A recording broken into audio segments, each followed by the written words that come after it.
humdra suba Infantry Dega Mari Leinana ngasi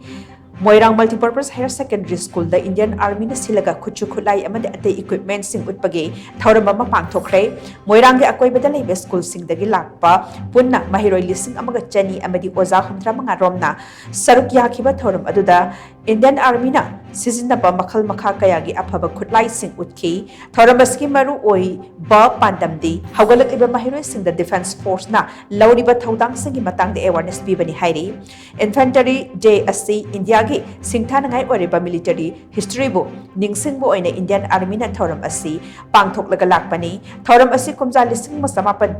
nifutaret ki October gi tang kutareta Indian Army ki infantry unit sing Srinagar da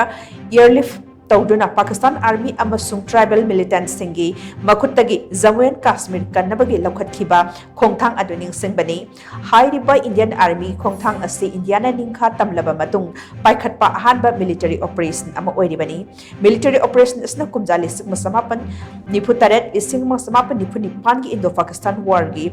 ahoba khongthang amasu oikhi